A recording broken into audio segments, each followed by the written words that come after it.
Hello दोस्तों, आपका target with Atul में स्वागत है। कल मैंने 20 क्वेश्चन करा दिया था यूपीएसआई घटना चक्र की। अब आज मतलब कुल मिला के 60 क्वेश्चन मैंने ख़त्म कर दिया है। 3 पार्ट बने हैं और आज मैं 20 प्लस क्वेश्चन और ले आया हूँ और इसको आज बढ़िया से पढ़ते हैं और एक एक चीज़ आपको डिटेल में समझाएंगे जो जितना इम्पोर्टेंट होगा। तो चलिए शुरू करते हैं। सॉरी, निदेशक तत्व क्या है? निदेशक तत्व क्या है? तो निदेशक तत्व वाद योग होता है कि अवाद योग होता है कि कठोर होता है कि लचीले होते हैं। तो निदेशक तत्व जो होते हैं वो अवाद योग होते हैं। कैसे होते हैं? अवाद। और आपके क्या होते हैं? मूल अधिकार जो होते हैं वो वाद योग होते हैं। वो क्या होते हैं? वाद योग होते हैं। ठीक है, अब चलते देखते हैं, इसकी व्याख्या देख लेते हैं।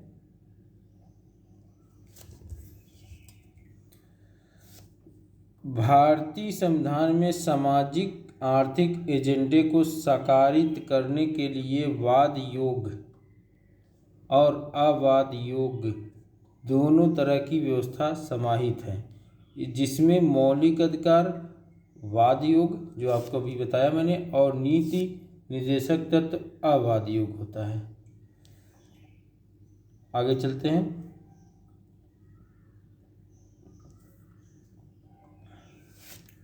राज्य के नीति निर्देशक सिद्धांतों में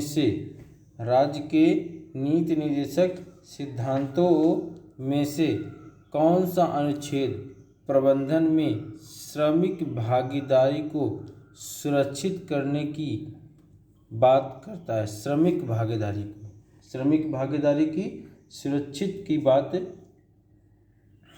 करता है। तो आप उस अनुच्छेद 39A है कि अनुच्छेद 38B है, अनुच्छेद 43A है, अनुच्छेद 36 है। तो देखिए यूपीएसआई क्वेश्चन में आया हुआ है ये। तो ये आपका इसमें 43A है और 39A क्या होता है? आपका 39A में आपका आता है समान न्याय और निःशुल्क विधिक सहायता। मतलब ये 39 का में आपका समान न्याय और निःशुल्क विधिक सहायता, ये आपका ये भी ध्यान रखिएगा। ये संशोधन हुआ था 42वें संविधान संशोधन द्वारा, ये लाया गया था अनुच्छेद संविधान संशोधन द्वारा। ठीक है, ये ध्यान रखिएगा। ये आपका 39A और अनुच्छेद 38 आपका B, अनुच्छेद 38B। ठीक, अनुच्छेद 38B में आपका राज्य लोक कल्याण की अभिवृद्धि और सामाजिक व्यवस्था की बात कही गई है। ठीक है, तो ये है आपका अनुच्छेद 36। अनुच्छेद 36 में आपका कहा गया है कि इसमें क्या है? इसमें यह कहा गया है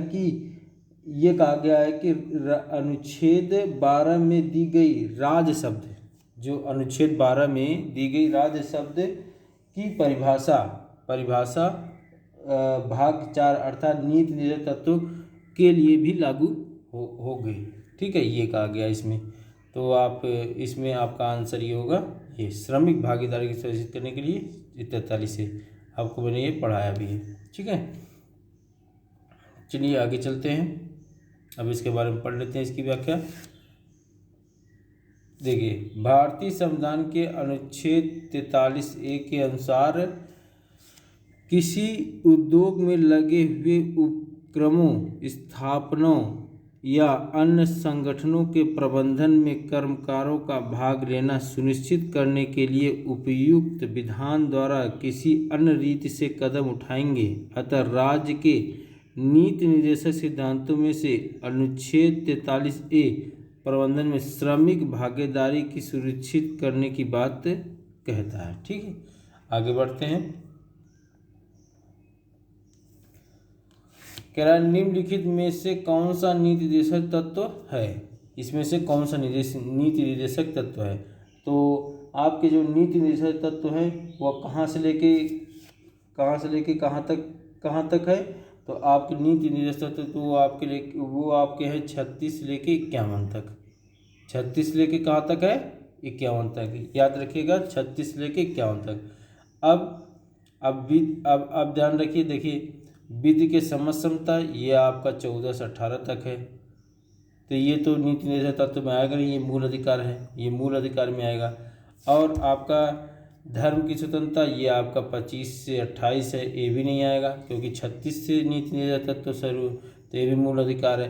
प्रेस की स्वतंत्रता आपको पता है आर्टिकल 19 है, अनुच्छेद 19, तो ये भी नहीं है। तो आपके नीति निर्देश तत्व कौन से हैं, समान नागरिक संहिता, कौन से है, समान नागरिक संहिता जो आर्टिकल 44, ठीक है, आर्टिकल आपकी क्या है 44। तो चलिए देखते हैं इसकी पूरी व्याख्या, आपको एक एक बता दिया मैंने।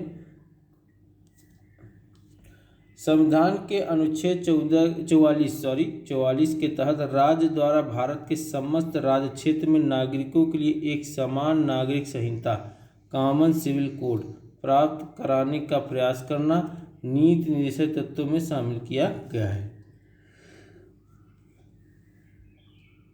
आगे चलते हैं। भारत के संविधान में निम्नलिखित में से कौन सा अधिकार मानव अधिकारों की सार्वभौम घोषणा के उल्लिखित नहीं है, मतलब कौन सा अधिकार है जो मानव अधिकार के सार्वभौम घोषणा में उल्लिखित नहीं है। तो आप ध्यान रखिए, मानव ये समान नागरिकता संहिता ये तो आपका है बिल्कुल कॉमन सिविल कोड, ये जो आपकी आर्टिकल 44 के तहत आता है। और जंगलों का संरक्षण सुधार और सुरक्षा ये भी है आपका, जंगलों की सुरक्षा और ये आपका है, तो ये भी है। तो इसमें दोनों है आपका, ए और बी दोनों है। तो देखते हैं,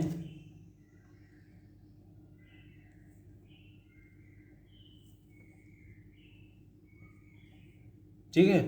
तो देखिए इसमें दोनों है आपका, कितना दुख क्या है, ये दोनों ए और बी दोनों है, ठीक है। अब इसका व्याख्या देख लेते हैं।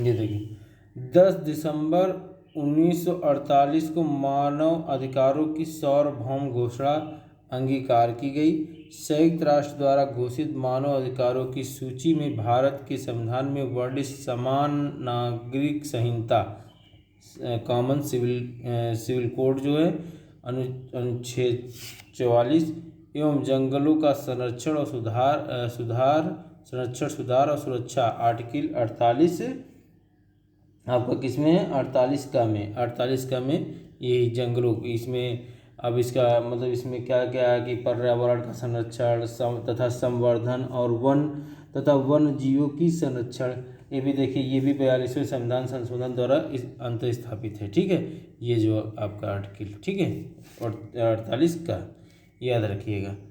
अब आपको इतना एनालिसिस बता देते हैं, पूरा क्लियर कर लीजिए, दिमाग में बार बार सुनेंगे आपको क्लियर रहेगा। भारत के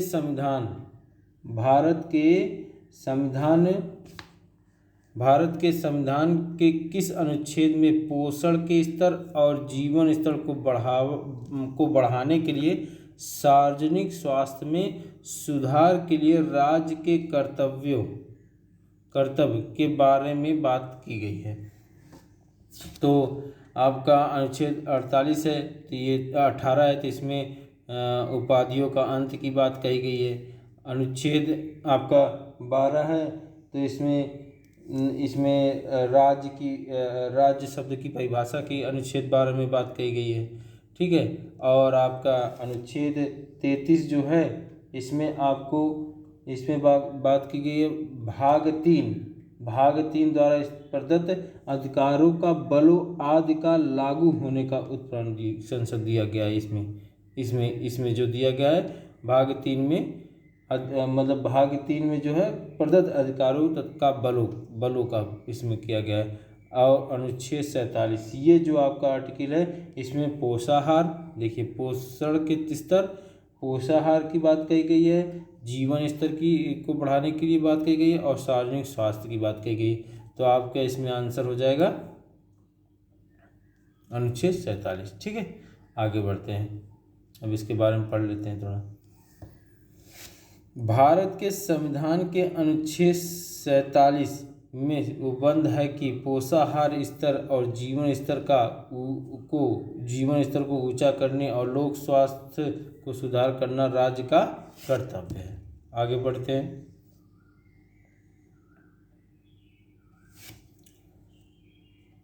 राज्य के नीति निर्देशक सिद्धांतों के अंतर्गत किस अनुच्छेद में राष्ट्रीय महत्व के स्मारक स्थानों और वस्तुओं के संरक्षण के विषय में बात कही गई है? तो ये अनुच्छेद 38 आपका क्या है? अनुच्छेद 38 आपको कहता है कि आप राज्य लोक कल्याण की अभिवृद्धि के लिए सामाजिक व्यवस्था बनाए रखना, मतलब कि आप क्या करना, लोक कल्याण के लिए लोक कल्याण के अभिवृद्धि के लिए सामाजिक व्यवस्था बनाए रखना। अनुच्छेद 36 क्या कहता है आपका? अनुच्छेद 36 वही कहता है कि मतलब अनुच्छेद 12 में राज्य की परिभाषा दी गई है और वो भाग 4 नीति निर्देशक लागू करने के लिए इसमें बात कहता है। ठीक है, ये और अनुच्छेद 42 में आपका कहता है काम की न्यायसंगत और मानवोचित दशाओं का प्रसूति सहायता का बंद करना, काम के न्यायसंगत और मानवोचित दशाओं का, ठीक है, सहायता करना। ठीक है, ये बात कही गई है आपका इसमें। और अनुच्छेद 49 ये आपका जो है यही कहा गया है, अनुच्छेद 49 में आपको कहा गया है राष्ट्रीय महत्व के स्मारक स्थानों वस्तुओं के संरक्षण के लिए कहा गया है। ठीक है, तो आपका इसमें आंसर डी सही हो जाएगा। ठीक है, आगे बढ़ते हैं। भारतीय संविधान के अनुच्छेद 49 में राष्ट्रीय महत्व के स्मारकों स्थानों और वस्तुओं के संरक्षण का प्रावधान है। संसद द्वारा बनाई गई विधि द्वारा राष्ट्रीय महत्व के कलात्मक और या ऐतिहासिक रुचि वाले प्रत्येक स्मारक स्थान और वस्तु का संरक्षण करना राज्य की बाध्यता होगी। तो आगे चलते हैं। और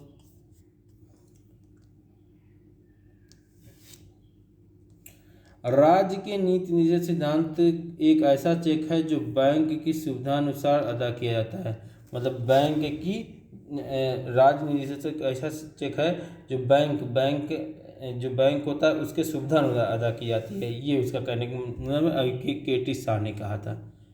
किसने कहा था? के.टी. शाह ने कहा था। ठीक है, इसको देख लेते हैं।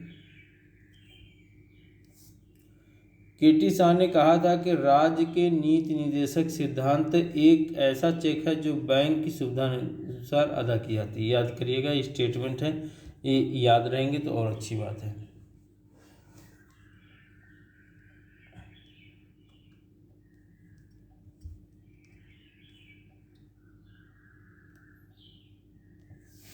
निम्नलिखित में से किसका भारत के मूल संविधान में राज्य के नीति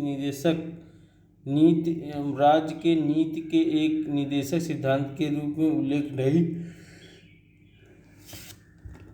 किया गया है? तो यह आपका देख लेते हैं, नहीं किया गया, मतलब कि निम्नलिखित में से किसका भारत के मूल संविधान में राज्य नीति के एक निर्देशक सिद्धांत के रूप में उल्लेख नहीं किया गया है? तो इसमें आपका आ जाता है जीवन स्तर को बढ़ाना राज्य का कर्तव्य, जीवन स्तर को बढ़ाना, पर्यावरण की रक्षा करना, बेहतर बनाना राज्य का कर्तव्य, ये भी सही है। सार्वजनिक स्वास्थ्य सुधार करना और राज्य का कर्तव्य, पोषण स्तर का राज्य का कर्तव्य है। तो इसमें आपका इसमें जो है, एक मिनट रुकिएगा, राज्य के लिए उल्लेख नहीं है। तो जीवन स्तर को बढ़ाना राज्य का कर्तव्य आपका इसमें फर्स्ट आपका इसमें है। पर ये देखिए आपका ये इसमें आ जाता है पर्यावरण की रक्षा करना और बेहतर बनाना राज्य का कर्तव्य है, यही इसमें नहीं है। बाकी आपका ये जीवन स्तर को बढ़ाना राज्य का कर्तव्य, जीवन स्तर को बढ़ाना राज्य का। इसमें आपसे पूछा क्या है, ये क्वेश्चन को पहले ध्यान से देखिए। इसमें कहा है कि 1 मिनट, किसका भारत के मूल संविधान में राज्य नीति के एक निर्देशक सिद्धांत के रूप में उल्लेख नहीं किया गया है? तो यही आपका है पर्यावरण के। ठीक है, अब आगे चलते इसका व्याख्या देख लेते हैं। देखिए जितना भी क्वेश्चन है हम बहुत अच्छे से बताते हैं। अब जितना मुझे समझ में है और जितना मैं जानता पूरा आपको बताने की कोशिश करता हूँ। ठीक है, भारतीय संविधान के अनुच्छेद 47 में जीवन स्तर को बढ़ाना, सार्वजनिक स्वास्थ्य में सुधार करना, पोषण स्तर बढ़ाना राज्य का कर्तव्य है। अनुच्छेद 43 का संविधान 42वें संविधान, देखिए ये बताया था आपको, 42वें संविधान नियम 1976 द्वारा अंतः स्थापित है। इसके अंतर्गत पर्यावरण की रक्षा करना, बेहतर करना राज्य का कर्तव्य है।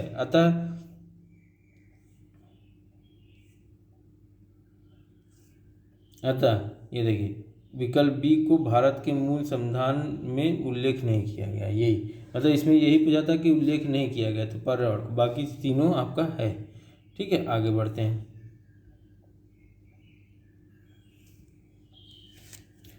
भारतीय संविधान के किस अनुच्छेद में 42वें संविधान संशोधन विधेयक द्वारा मूल कर्तव्यों को सम्मिलित किया गया है? किसको? मूल कर्तव्यों को। तो आपका अनुच्छेद 50 में क्या कहता है?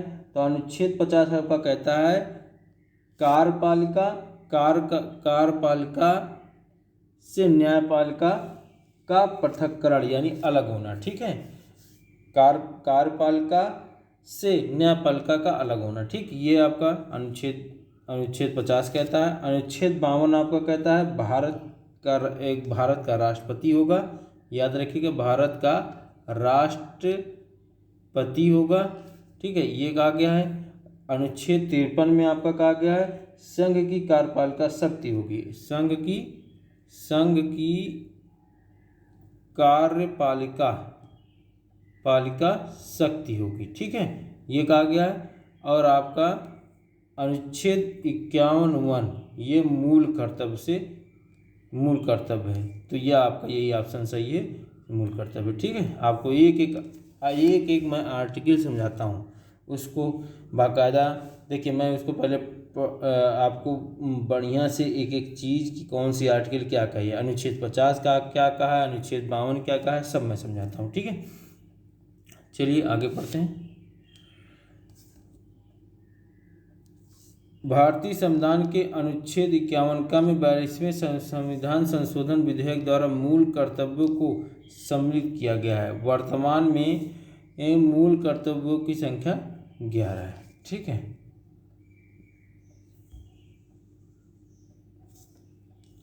भारत के नागरिकों के मूल कर्तव्य का विवरण संविधान के किस भाग में दिया गया? मूल कर्तव्य का विवरण। तो भाग वन में तो आपका नहीं दिया गया है, न भाग 2 में दिया गया है और न भाग, देखिए अब एक चीज़ आपको यही बता देते हैं, भाग 1 में क्या क्या क्या है? संघ है, संघ और उसका राज्य क्षेत्र है। ठीक, ये कहा गया है भाग 1 में। और भाग 2 में आपका कहा गया है भाग 2 में आपका नागरिकता है, ये भी याद रखिएगा, जो आर्टिकल 5 से 11 तक का है, ये भी ध्यान रखिएगा। ठीक है, अब भाग 1 में 1 से 4 तक का, ये भी ध्यान रखिएगा। ठीक है, आर्टिकल 1 से 4 तक है। फिर भाग 2 नागरिकता आता है, तो 5 से 11 ये आता है। फिर भाग 4 आपका, भाग 4 में इसमें मौलिक भाग 4 जो है, इसमें देखिए इसमें DPSP यानी नीति निर्देशक तत्व है, जो 36 से 51 तक बताया गया है ये। अब भाग 4 का में जो आपका आर्टिकल 51A है। ठीक है, ये ध्यान रखिएगा। तो इसमें ऑप्शन सही होगा आपका ये भाग 4 का में। ठीक है, अब इसकी व्याख्या देख लेते हैं। भारत के नागरिकों के मूल कर्तव्यों का विवरण संविधान के भाग 4 का में अनुच्छेद 51 का के तहत दिया गया है। इसमें 42वें संविधान संशोधन 1976 द्वारा संविधान में जोड़ा गया था। ठीक है, किस संशोधन द्वारा? 42 संशोधन द्वारा, ध्यान रखिएगा। अब आगे चलते हैं। भारत के प्रत्येक नागरिक का कर्तव्य होगा प्राकृतिक पर्यावरण का संरक्षण एवं सुधार शामिल है। देखिए, अब आपको पूरे इसमें एक एक आर्टिकल पहले बता देते हैं। आर्टिकल क्या क्या है देखिए, आपको पता है, इसको मैंने कई बार बताया है कि ये अनुच्छेद 21 जो है जीवन का अधिकार कह सकते हैं, या आप इसको कह सकते हैं प्राण एवं दैहिक स्वतंत्रता का अधिकार। किसका? प्राण और दैहिक स्वतंत्रता का संरक्षण या अधिकार। ठीक है, ये आपका है आर्टिकल 21 में। आर्टिकल आपका 51 का अभी आपको पढ़ाया है, इसमें क्या है? मूल कर्तव्य के बारे में कहा गया है, और भाग 4 का में कहा गया है। ठीक है, अनुच्छेद आपका 56 आता है। अनुच्छेद 56 में आपका कहा गया है राष्ट्रपति का पदावधि। क्या है? राष्ट्रपति का पदावधि। आर्टिकल 56 में राष्ट्रपति की पदावधि के बारे में कहा गया है। और अनुच्छेद 43A यही आपका कहा गया है, इसमें प्राकृतिक पर्यावरण का संरक्षण एवं सुधार। तो आपका ऑप्शन क्या सही हुआ इसमें? एक मिनट सॉरी, मैं गलत बता रहा हूँ। भारत के प्रत्येक नागरिक का कर्तव्य होगा प्राकृतिक पर्यावरण का संरक्षण एवं सुधार शामिल है।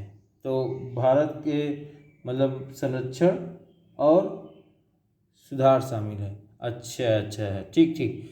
आपका इसमें ये कह रहा है कि प्राकृतिक पर्यावरण का संरक्षण और सुधार किस में शामिल है? तो मूल कर्तव्य जो है, मूल कर्तव्य में ही ये शामिल है। ठीक है, तो ये सही हो जाएगा।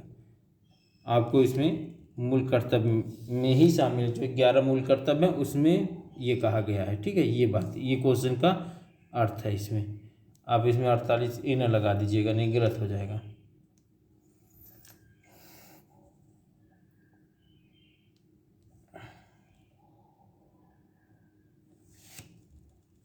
ये देखिए, भारत के प्रत्येक नागरिक का कर्तव्य होगा प्राकृतिक पर्यावरण का संरक्षण एवं सुधार, ये संविधान के मौलिक कर्तव्य में शामिल किया गया। ये देखिए, जिसका वर्णन 51 अनुच्छेद 51 का 6 में किया गया। ठीक है, आगे बढ़ते हैं।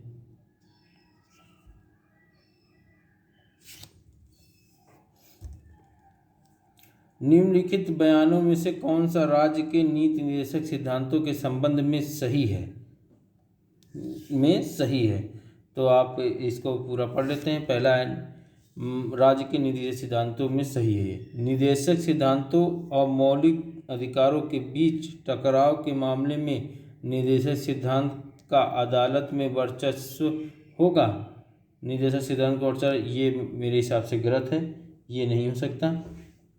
और आगे बढ़ते हैं।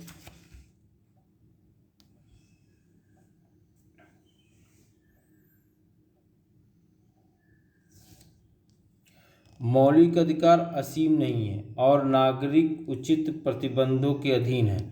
निर्देशक सिद्धांत किसी भी संवैधानिक सीमाओं के अधीन नहीं है। निर्देशक सिद्धांत किसी भी संवैधानिक सीमाओं के अधीन नहीं है। तो मेरे हिसाब से ये सही है कि जो निर्देशक सिद्धांत है वो संवैधानिक सीमाओं के कोई असीम नहीं है, लेकिन आपका मौलिक अधिकार असीम नहीं है, ये नागरिक के उचित प्रतिबंधों के अधीन है। मतलब आपका एक सीमा है, मौलिक अधिकार एक असीम नहीं है। एक मौलिक अधिकार जो है उसमें एक नागरिक एक बंधा हुआ है कि उसमें बंधा हुआ है कोई भी काम, लेकिन निर्देशक सिद्धांत किसी भी संवैधानिक सीमाओं के अधीन नहीं है। ठीक है, याद रखिएगा।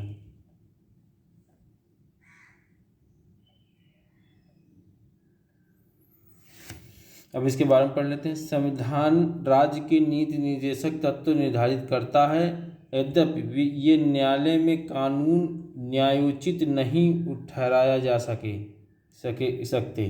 यद्यपि ये न्यायालय में कानून न्यायोचित नहीं ठहराए जा सकते, परंतु देश के शासन के लिए मौलिक है और कानून बनाने में इन सिद्धांतों को लागू करना राज्य का कर्तव्य है। मौलिक अधिकार जहां न्यायालय में वाद योग्य है तो वहीं नीति निर्देशक तत्व अवाद योग्य है। आपने अभी यही चीज़ देखा, मौलिक अधिकारों को अदालतों के द्वारा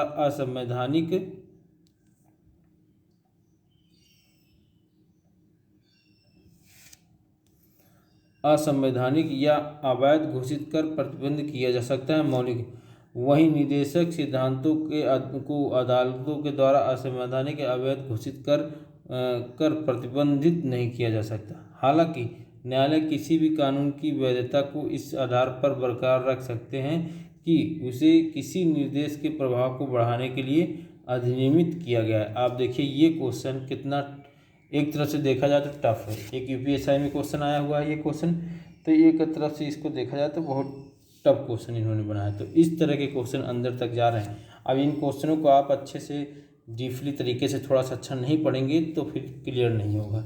अब मैंने आपको ये पढ़ाया है और अब जब परीक्षा वाली पढ़ेंगे तो उसमें और अच्छा से बताया गया है। ठीक है, आगे चलते हैं। भारतीय संविधान में कितने मौलिक कर्तव्य हैं? तो वो आपको पता है 11 मौलिक कर्तव्य हैं। और भारतीय संविधान के भाग 4 का में वर्तमान में कुल 11 मौलिक कर्तव्य उल्लेख है। ठीक है, आगे चलते हैं।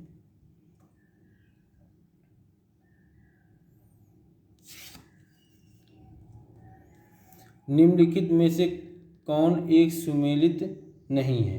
कौन एक सुमेलित नहीं है, आप इसको बताना है। तो देखिए भाग 2 जो है नागरिकता है, ये सही है। भाग 3 मूल अधिकार है, ये भी सही है। भाग 4 आपका राज्य के निर्देशाधिकार, ये भी सही है। भाग 5 ये नहीं है। मूल कर्तव्य भाग 4 का में जुड़ा है। ठीक है, ये ध्यान रखिएगा। तो यही आपका सही नहीं है, बाकी सब सही है। ठीक, आगे चलते हैं।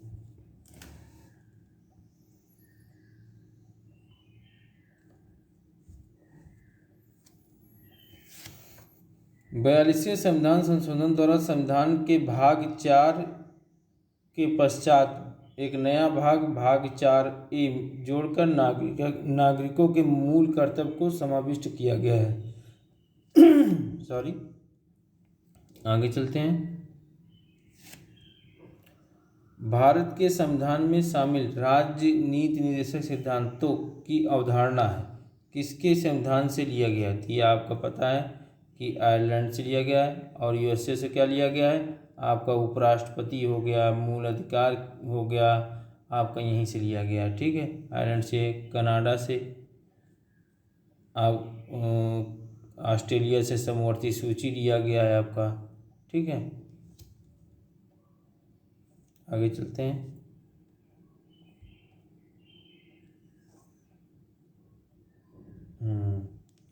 भारत के संविधान में शामिल अनुच्छेद 36 से 51 राज्य नीति के निर्देशक सिद्धांतों की अवधारणा आयरलैंड के संविधान से ली गई है।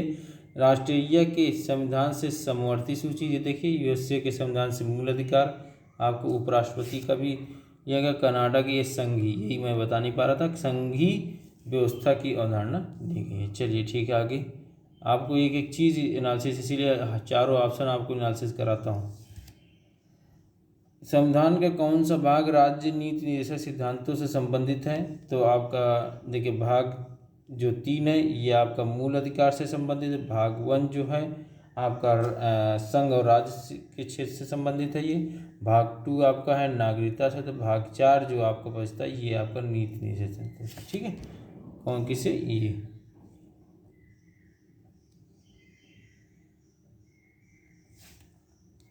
संविधान के भाग 4 अनुच्छेद 36 से 51 राज्य की नीति निर्देशक सिद्धांतों से संबंधित है। भाग 1 संघ और राज्य क्षेत्र से, ये आपको बताया। भाग 2 नागरिकता, भाग 3 मूल अधिकार संबंधित है।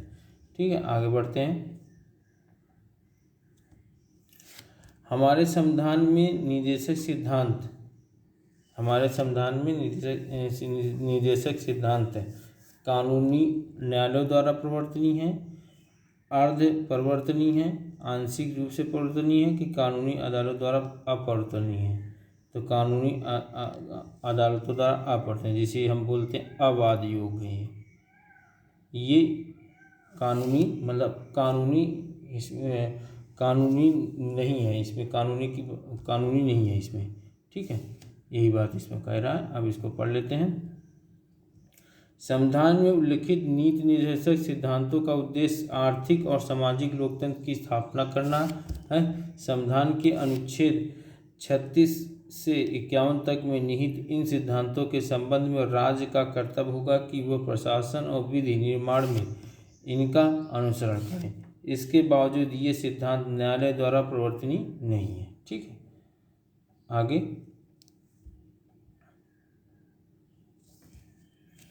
भारत के संविधान के कौन से भाग रूस से लिए गए हैं?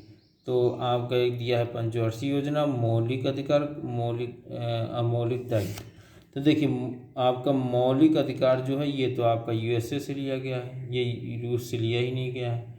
और आपका ये मूल दायित्व, इसी को मूल कर्तव्य भी कहते हैं, ये आपका रूस से लिया गया है, रसिया से। और ये पंचवर्षीय योजना भी लिया गया है।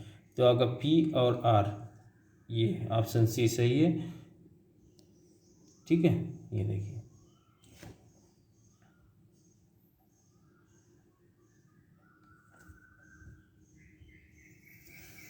देखिए भारत के संविधान में मूल अधिकार वाला भाग संयुक्त यूएसए अमेरिका, संयुक्त राज्य अमेरिका से लिया गया है। पंचवर्षीय और मौलिक कर्तव्य रूस से लिया गया है, ठीक है। आगे बढ़ते हैं।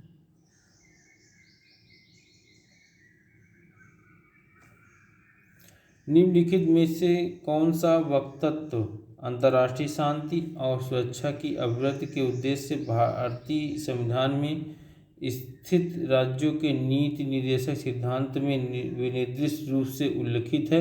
राज्य को प्रयास करना होगा, मतलब कि अंतर्राष्ट्रीय शांति और सुरक्षा की अभिवृद्धि के उद्देश्य से भारतीय संविधान में तो ठीक है। अब इसको पढ़ते हैं आगे, क्या क्या दिया है। अंतर्राष्ट्रीय विधि तथा संधि बाध्यताओं के प्रति आदर बढ़ाने का है, तो अंतर्राष्ट्रीय के प्रति विधि और संधि बाध्यताओं के प्रति आदर बढ़ाना, हाँ ये बात सही है। अंतर्राष्ट्रीय विवादों को मध्यस्थता द्वारा निपटारे के लिए प्रोत्साहन देने का है, ये भी बात सही है, दोनों सही है। अब तीसरा देखते हैं। परमाणु निरस्त्रीकरण और पहला हमला नहीं नीति को प्रोत्साहन देना, ये गलत है, ये नहीं, ये सही नहीं है। परमाणु निरस्त्रीकरण ये नहीं है, तो इसमें आपका बी आपका सही है, ठीक है। अब इसके बारे में पूरा देख लेते हैं, व्याख्या इसकी।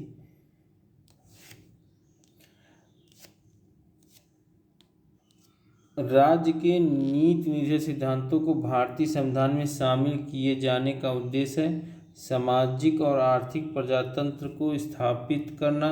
भारतीय संविधान के अनुच्छेद 51 के अंतर्गत राज्य के नीति निर्देशक सिद्धांतों में अंतर्राष्ट्रीय शांति और सुरक्षा की अभिवृद्धि का उल्लेख है।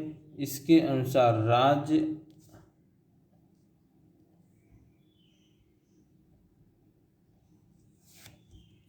अब देखिए कौन कौन से, अंतर्राष्ट्रीय शांति और सुरक्षा की अभिवृद्धि करना, देखिए ये सही था।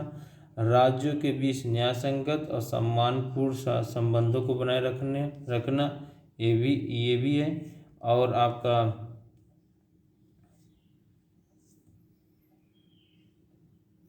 संगठित लोगों के एक दूसरे से व्यवहार में अंतर्राष्ट्रीय विधि और संधि के प्रति आदर बढ़ाने का, और अंतर्राष्ट्रीय विवादों के मध्यस्थ आर्बिट्रेशन द्वारा निपटारे के लिए प्रोत्साहन देने का प्रयास करेगा। देखिए तो आपका ये सही हो जाता है, ठीक है। आगे बढ़ते हैं। भारत में राष्ट्रपति का निर्वाचन किस प्रकार होता है? तो आपको पता है प्रत्यक्ष रूप से तो नहीं होता, प्रत्यक्ष रूप से आपका जिसके से होता है, प्रधानमंत्री को होता है, मुख्यमंत्री को होता है, ये सब होते हैं, ठीक है। राज्यसभाओं के सदस्यों को इनका भी नहीं होता है, इनका भी, और लोकसभा का इनका प्रत्यक्ष रूप से होता है। तो राष्ट्रपति का निर्वाचन किस पद्धति से होता है? तो अप्रत्यक्ष मतदान से होता है, ठीक है, याद रखिएगा।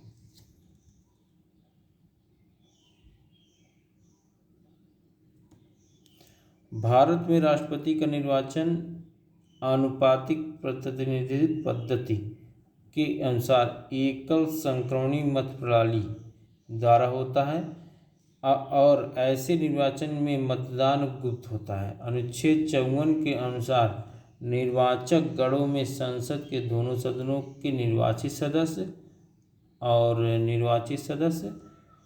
और राज्य विधानसभाओं के निर्वाचित सदस्य शामिल होते हैं, अर्थात जनता राष्ट्रपति के निर्वाचन में प्रत्यक्षतः भाग नहीं लेती। इस प्रकार राष्ट्रपति का निर्वाचन अप्रत्यक्ष निर्वाचन है। ठीक,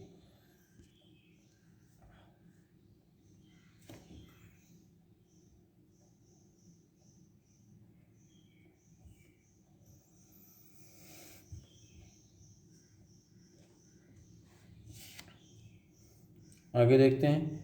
राष्ट्रपति के निर्वाचन मंडल के सदस्य होते हैं। राष्ट्रपति के निर्वाचन मंडल के सदस्य होते हैं संसद के दोनों सदनों के निर्वाचित सदस्य। यह गलत है। संसद, हाँ रुक एक मिनट किस में दिया गया है? अच्छा, कोर्ट में दिया गया है, तो चलिए ठीक है। संसद के दोनों सदनों के निर्वाचित सदस्य, ये सही है। राज्य विधानमंडल के दोनों सदनों के निर्वाचित सदस्य, ये सभी राज्यों के विधानसभाओं के निर्वाचित सदस्य, सभी राज्यों के विधानसभाओं के निर्वाचित सदस्य, ये सही है।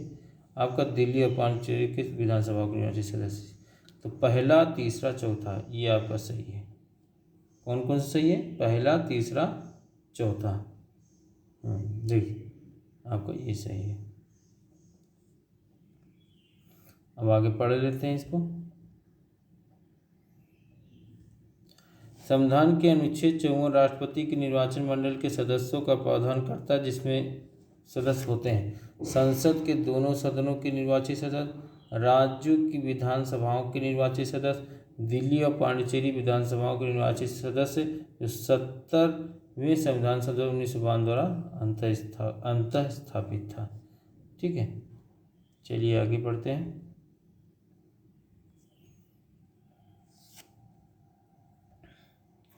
भारत के राष्ट्रपति को प्रणाली के अनुसार एक निर्वाचक मंडल के सदस्यों द्वारा चुना जाता है।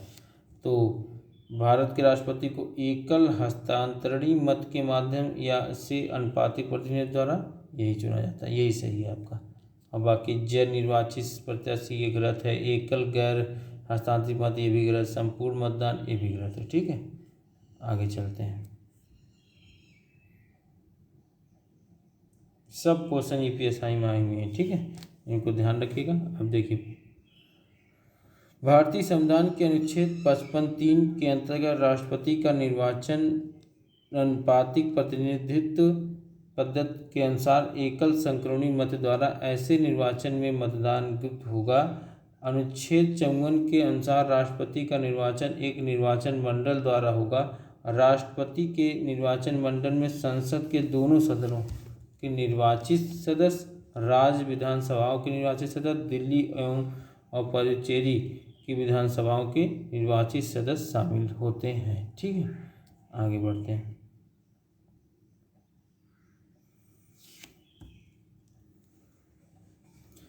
निम्नलिखित में कौन भारत के राष्ट्रपति के चुनाव के लिए गठित निर्वाचन मंडल का हिस्सा नहीं है? इनमें से कौन भारत के राष्ट्रपति के चुनाव के लिए गठित निर्वाचन मंडल का हिस्सा नहीं है? बाकी सब है। तो देखिए आपका प्रत्येक राज्य की विधानसभा के निर्वाचित सदस्यगण, ये तो है। केंद्र शासित प्रदेश दिल्ली पुडुचेरी की विधानसभाओं के निर्वाचित, ये भी है। प्रत्येक द्विसदनी राज्य की विधान परिषद के निर्वाचित सदस्य, यही नहीं है।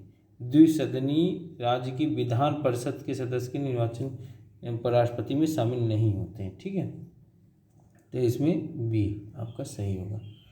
ठीक, आगे चलते हैं।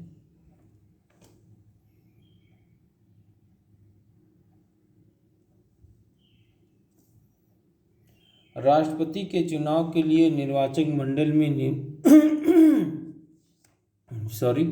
निम्नलिखित शामिल संसद के दोनों सदनों के निर्वाचित सदस्य, राज्यों के विधानसभाओं के निर्वाचित सदस्य।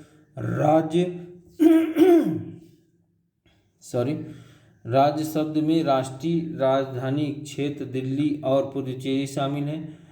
तो अतः कथन भी प्रत्येक द्विसदनी राज्य की विधान परिषद के निर्वाचित सदस्य का राष्ट्रपति के निर्वाचन मंडल में शामिल नहीं है, ये शामिल नहीं होते हैं।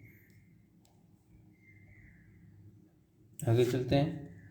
राष्ट्रपति के उम्मीदवार के लिए क्या आवश्यक नहीं है? तो आयु 35 वर्ष होनी चाहिए, ये सही है आपका। और सांसद चुने जाने की योग्यता रखता हो, ये भी चाहिए। देश का नागरिक हो, ये भी चाहिए, ये नहीं होना चाहिए। पढ़ा लिखा हो, ऐसी बात नहीं, पढ़ा लिखा नहीं होगा तब भी चलेगा। संविधान के अनुच्छेद 58 में राष्ट्रपति निर्वाचन होने के लिए अर्हता का उल्लेख किया गया है, जिसके अनुसार उम्मीदवार का पढ़ा लिखा होना अर्हता नहीं है। ठीक है।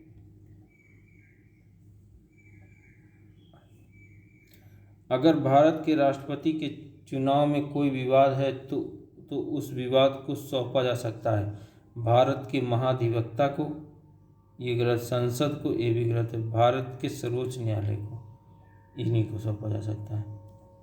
ठीक है, सब क्वेश्चन देखो आए हुए हैं। अगर भारत के राष्ट्रपति के चुनाव में कोई विवाद है तो उस विवाद को अनुच्छेद 51 के अनुसार भारत के सर्वोच्च न्यायालय को सौंपा जाएगा। सर्वोच्च न्यायालय द्वारा किया गया विनिश्चय अंतिम होगा। ठीक है, और याद रखिएगा 51 के तहत आर्टिकल 51 का कौन सा प्राधिकारी भारत के राष्ट्रपति के चुनाव की प्रक्रिया का संचालन करता है? तो ये आपका भारत का चुनाव आयोग, सर्वोच्च न्यायालय, ये तो हो नहीं सकता। उपराष्ट्रपति या उनकी अनुपस्थिति में लोकसभा के अध्यक्ष, ये भी नहीं।